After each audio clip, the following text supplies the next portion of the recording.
Dato Saudi at siya po yung in charge officer ng ating bayan at kung saan po yung mga ngamusta tayo kasi isa po sa katsapin itong bayan ng Dato Saudi na tubig at itong na makalipas at may mga programa sila at ito yung gusto natin makuha. Kamusta na po ang ating municipality of Dato Saudi at ano na po ang kalagayan nito at kamusta po ang suporta ng ating very energetic Honorable Dato Baser Abanjo Dimauco Mauto Senior na patuloy na sinusuportahan po ang Bureau of itong Protection, sir. So, good afternoon sa lahat ng tagapakinig at tagapanood ng ating Si Senyos at siyempre kasama yung takbalita. Si Senyos, sa lahat po dito. So, unang-una po, yung suporta ng ating mahal na LCE, Local Chief Executive, si Honorable Mayor Dato Baser Dimauco Mauto.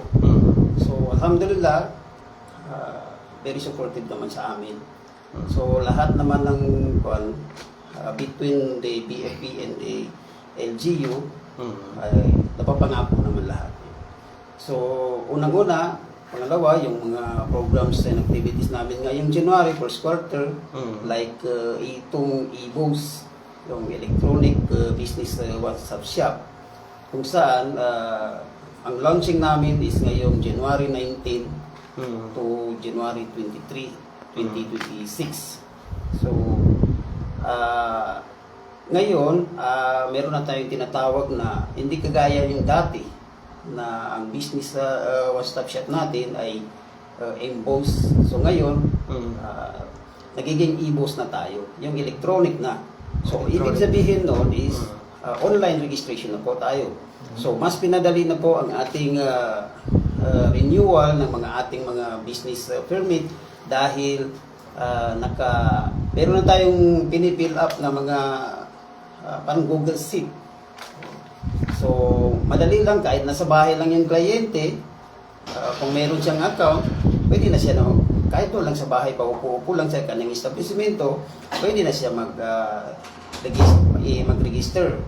So, hanggang sa payment, sila rin po ang magbabayad kaya PMaya, GCash, ang account ng Zero Treasury natin na doon na nila ihuhulog yung payment. Yung nakaraang taon at talagang kuskusan po ang ating municipal mayor at upang suportahan ang business sector ng bayan ng Dato Saudi at sa kanyang hangarin, ito ba ay gusto kong malinawan sa ating mga kababayan at marami pong nanonood at may gagawin ba kayo dito na mga inspection at verification upang papasa doon sa pinakatugma na talagang isa sa hangarin ng ating municipal mayor na maganda ang maging business sector natin, sir. Okay.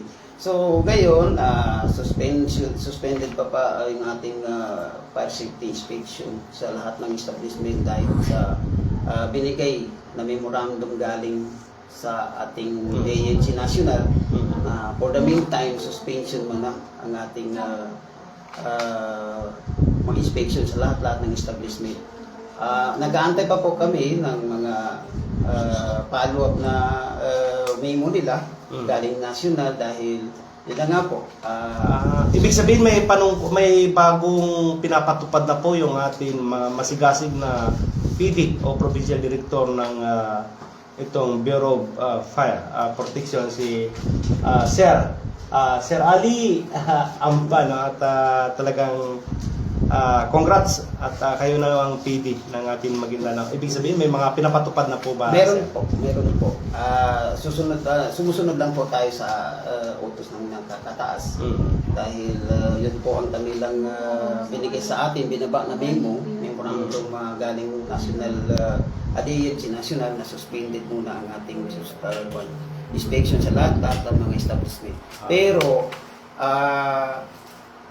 dahil suspended, nandyan na po din po lahat ng mga records nila kung kailan tayo start ng one stop business. Nandyan na po lahat, nakalatag po na yan lahat. Kaya ready na po kami. So, tungkol naman doon sa support ni ating LCE, buting LCE, si Honorable Mayor Basir Otto, Dimocom Otto, I mean, kasama po namin dyan yung mga tauhan niya, yung sa BPLO, sa DICT, yan, kasama namin dyan, yung mga taga-finance office nila, kasama namin dyan, nagalibot-libot sa dito sa AOR namin. Naalala ko pa sir nitong kumakailan nakalipas na itong taon 2025 ay talagang kuskusan kayo sa Yes. pag-abot ng tulong sa ating mga kababayan kasama-kasama si Mayor. At congrats at na-promote na rin kayo sir. So ngayon, nitong last year ata yun, basta yung kasama namin yung taga-MDRING natin, MDRIMO natin, si Ma'am Rohana Salik sa paghatid ng mga relief goods sa mga remote areas dyan sa baba. Kasi itong Dato Saudi is isa sa kumbaga naanuhan ng tubig galing sa ibang munisipyo. Katsapin. Oo. Sir, okay. Maraming salamat sir at mensahe siguro sa ating mga kababayan na patuloy na sumunod sa panuntunan ng Bureau of Fire Protection lalo na sa inyong pamunuan na talagang ang inyong hangarin ay suportahan ng LGU at suportahan ng pamunuan ng ating Provincial Director Sir Ampa. Sir, mensahe po sa ating mga kababayan. So, mensahe po sa aking nasasakupan, kasama na po ang ating clustered municipality ng Ginlulungan. So, ngayon, month of January is a month of renewal ng ating mga business permit.